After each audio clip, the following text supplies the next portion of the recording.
Ele leu sobre a fracassada invasão da Rússia pelo rei da Suécia, Carlos XII, em 1709, e previu que os russos poderiam reverter a uma política de terra arrasada.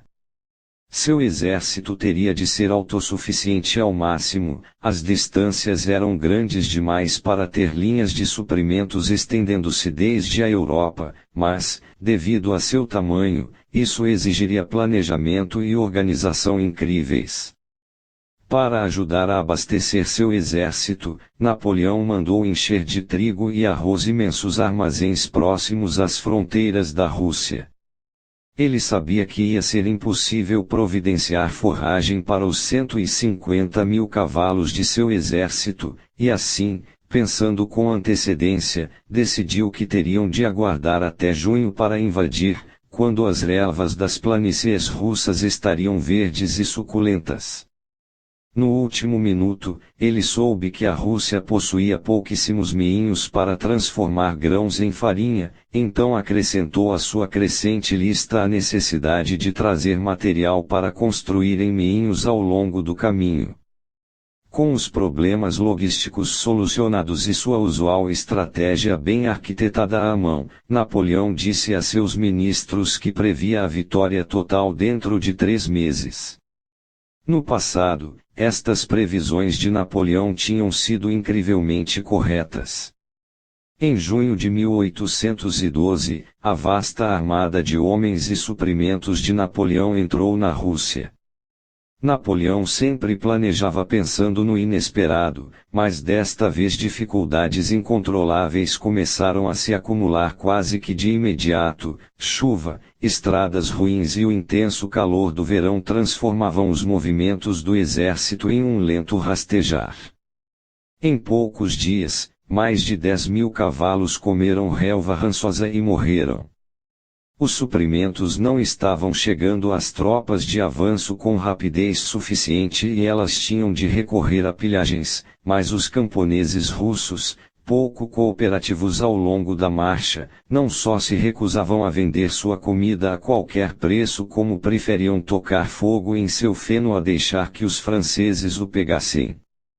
Mais cavalos franceses morreram quando, forçados a se alimentar com o sapê dos telhados das casas, viam as casas ruírem sobre eles. Os 2 exércitos russos na Lituânia recuavam rápido demais para serem apanhados e, conforme prosseguiam, queimavam plantações e destruíam todos os depósitos de alimentos. A desenteria espalhou-se rapidamente pelas tropas francesas, cerca de 900 homens morriam a cada dia.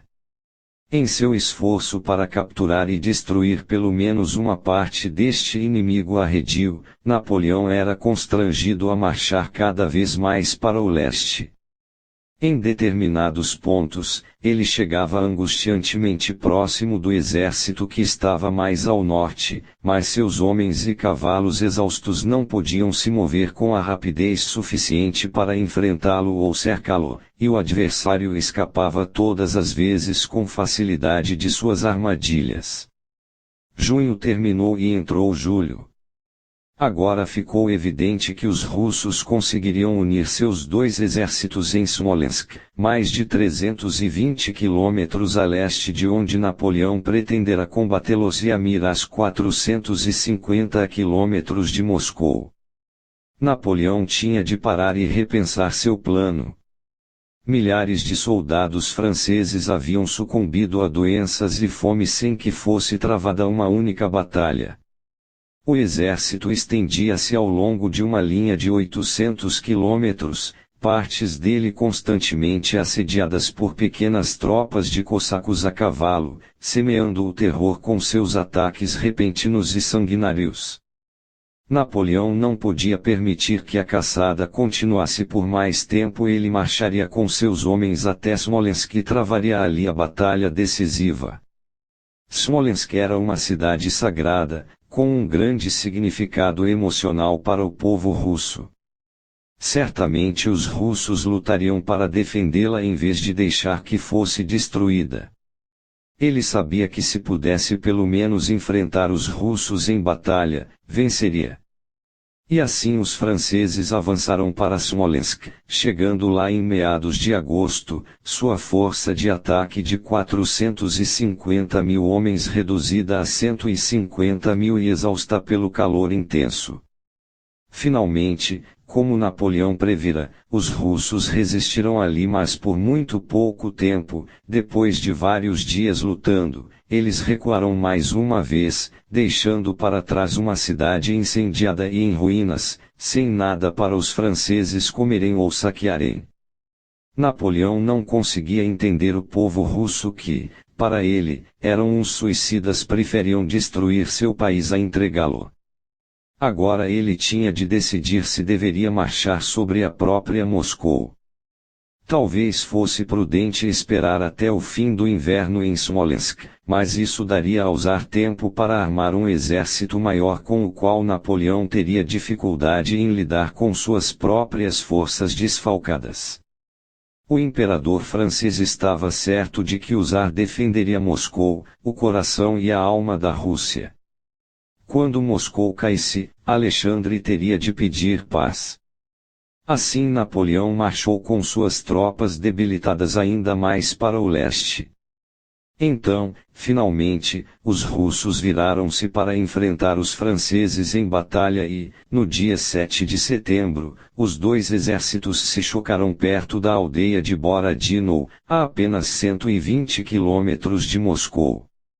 Napoleão não tinha mais forças suficientes ou cavalaria para tentar sua usual manobra pelo flanco, então foi obrigado a atacar o inimigo de frente.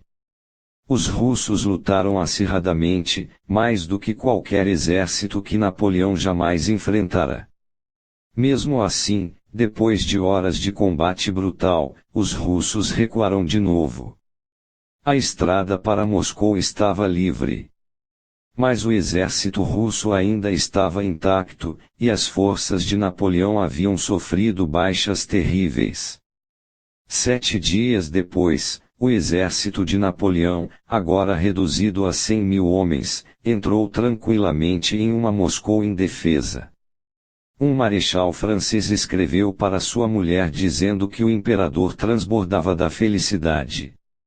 Os russos, ele pensa, pedirão paz, e eu mudarei a face do mundo. Anos antes, quando ele havia marchado sobre Viena e Berlim, fora recebido como um herói conquistador, com dignitários entregando-lhe as chaves de suas cidades. Mas Moscou estava vazia, nenhum cidadão, nada de comida. Um incêndio terrível teve início quase imediatamente e durou 5 dias. Todas as bombas d'água da cidade tinham sido retiradas, uma elaborada sabotagem para tornar Moscou ainda mais inóspita. Napoleão enviou cartas ao czar, oferecendo termos generosos de paz. De início, os russos pareceram dispostos a negociar, mas semanas se passaram e, finalmente ficou claro que eles estavam arrastando as conversações para dar tempo de montarem seu exército e deixar o inverno chegar. Napoleão não podia se arriscar a continuar mais um dia em Moscou, os russos em breve seriam capazes de cercar sua agora mísera força. No dia 19 de outubro, ele saiu da capital russa com o que restava de seu exército. Seu objetivo era chegar a Smolensk o mais rápido possível.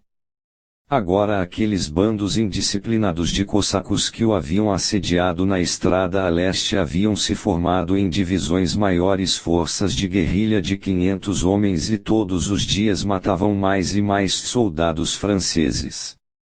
Marchando em constante temor, os homens de Napoleão raramente dormiam. Milhares sucumbiam de cansaço e fome. Napoleão foi obrigado a liderá-los através dos apavorantes campos de Borodino, ainda lotados de cadáveres de franceses, muitos semidevorados por lobos. A neve começou a cair, o inverno russo chegou. Os cavalos franceses morriam de frio e até o último soldado teve de se arrastar pela neve a pé. Uns 40 mil, se tanto, chegaram a Smolensk. O frio estava aumentando. Não havia tempo para ficar parado em Smolensk. Em uma hábil manobra, Napoleão conseguiu fazer suas tropas atravessarem o rio Berezina, permitindo-lhes uma linha clara de retirada para o oeste. Então, no início de dezembro, ouvindo falar de um golpe de Estado fracassado em casa, na França, ele deixou suas tropas para trás e dirigiu-se para Paris. Dos 450 mil homens em sua principal força de ataque, cerca de 25 mil retornarão. Poucos dos que restavam do exército sobreviverão também. Napoleão havia milagrosamente escapado para combater mais guerras, porém nunca mais recuperaria suas perdas em homens e cavalos. A Rússia foi o seu túmulo. Interpretação. Na época em que Napoleão invadiu a Rússia, o Tsar Alexandre já havia se encontrado com ele várias vezes anos antes e o conhecia muito bem. O imperador Alexandre era um homem agressivo que adorava qualquer espécie de briga, mesmo se as chances fossem contra ele. Ele precisava de conflitos como uma oportunidade de colocar em ação seu talento.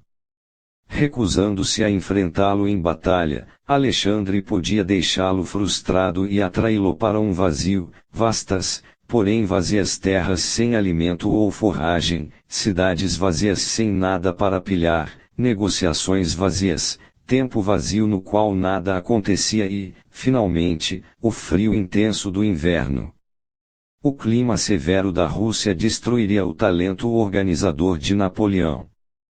E como acabou acontecendo, a estratégia de Alexandre funcionou às mil maravilhas.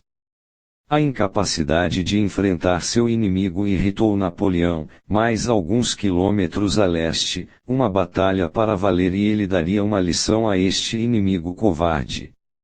Suas emoções, irritação, raiva, confusão dominaram sua capacidade de planejar estratégias. Como ele poderia ter chegado a acreditar, por exemplo, que a queda de Moscou forçaria o Tsar a se render?